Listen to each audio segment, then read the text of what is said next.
Okay, here's a thought for you. We all know sales is routinely cited as, one of the fastest tracks to executive leadership. So why are so many huge organizations still making these just incredibly costly systemic mistakes in how they hire and train for sales? Are you accidentally derailing your best people before they even pick up the phone? Welcome to the deep dive. Our mission today is pretty simple, but it's strategically vital. We're giving you a high-speed extraction from sources gathered by the sales experts. We are cutting through decades of, frankly, outdated ideas to expose the sales myths that actively hurt your bottom line. The goal here is to give you immediate, actionable insights for building a much stronger sales team. And that speed is so critical right now. The Yeah. source material is, well, it's crystal clear. These myths cost companies millions every single year. We're talking about turnover, poor customer retention, wasted training budgets. To really compete today, you have to stop confusing personality with actual talent. We need to figure out what these myths are so we can build a strategy based on what's actually true. Okay, let's unpack this. And let's start right where the mistakes begin, which is in the hiring phase. The biggest hiring mistake, the one that really sets companies up for failure, is this belief that top salespeople are made, not born. It's an assumption that encourages managers to hire for skills they think are trainable, believing anyone can be molded into an elite performer. And the core truth from the sales experts just completely contradicts this. Now, training is essential, don't get me wrong, it sharpens the blade. But it cannot forge the metal. It can't create the foundational natural traits that all top performers share. So if you hire someone without those qualities, you are literally investing your training budget in an almost inevitable failure, and that leads directly to that costly high turnover. So what are they? What are those non-negotiable traits that you just can't teach in a 3-day workshop? The sources point to two critical traits, and they have to exist together. First is ego drive. That's that inherent, almost burning need to win, to close the deal not just for the money, but for the satisfaction of solving the puzzle. Okay, so a personal need to win. What's the second one? The second is empathy, the deep, genuine ability to understand and really connect with what the customer is going through, what their needs are. And that combination is so fascinating because if you have the ego drive without the empathy, you just become that pushy, aggressive salesperson that everyone hates. Exactly. Yeah. They alienate the client because they're only focused on their own win. But conversely, if you have someone with tons of empathy but no ego drive, They'll be a great friend to the client. a wonderful listener, a great diagnostician, Yeah. but they'll never ask for the business. They understand the problem perfectly, but they just lack that internal fire to close the deal. So hiring has to focus on finding this very specific, very balanced combination of traits. Right, which challenges that classic image of a salesperson we all have in our heads. If we're looking for these deep internal traits, why do so many companies still believe that extroverts make the best salespeople? Well, this is where we start mistaking high activity for high performance. So many hiring managers, they just look for the loudest person in the room, the most outgoing personality. They assume sales is all about talking, a volume game. But the research here is what's so interesting. It consistently flies in the face of that stereotype. The data often shows top performers actually lean. Well, they lean introverted, or at least ambiverted. Absolutely. And the reason is strategic. Modern selling, especially in complex B2B sales, requires deep analysis, it requires problem solving, and most critically, listening. If you're doing all the talking, you're not learning anything. You're not. You can't be learning about the client's core strategic problems. The sources are emphatic on this point. Sales success isn't about giving a great presentation. It's about diagnosing a problem and then co-designing a solution with the client. And those tasks, they really reward that focused, analytical, often introverted way of thinking. The art of selling is really the art of problem solving. Okay, so we've hired the right person with the right internal traits. But then how do you avoid training them in ways that are, well, obsolete? This brings us to the first big performance myth.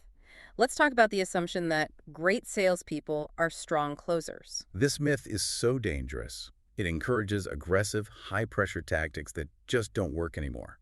When a sales leader only rewards the number of closes, they're incentivizing short-term gains that can completely destroy long-term customer relationships. And today's buyers are just way too smart for that. The whole hard close thing with the artificial deadline, No. it's not just ineffective, it's actively harmful to your brand. That's the core point. High performers have moved way past that. They use what we call consultative selling. This means, maybe 90% of their effort is on discovery, identifying problems, quantifying the value of a solution, and then positioning their product as the only logical conclusion. So the close just becomes a natural next step.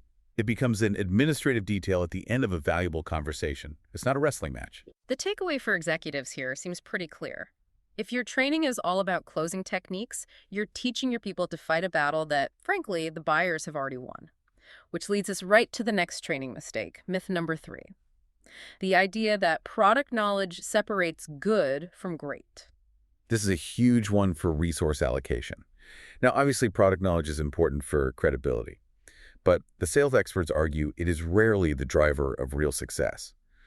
Leaders spend so much time and money forcing their teams to memorize technical specs that, let's be honest, the client can just look up online in 2 seconds. So if the client can get the facts themselves, what's the salesperson's value? What should we be investing in instead? The ability to apply that knowledge. What matters is the salesperson's skill in understanding the client's actual business problems on a strategic level, and then designing a solution where your product is a key component, not the centerpiece.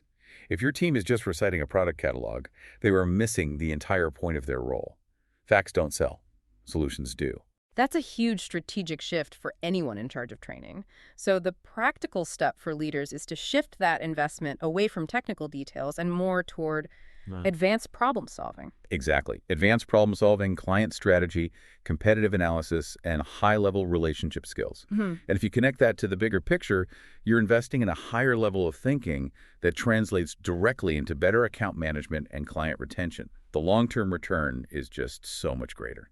Okay, let's pivot to our third theme. Let's talk about the external perceptions that can stop you from recruiting this kind of talent in the first place.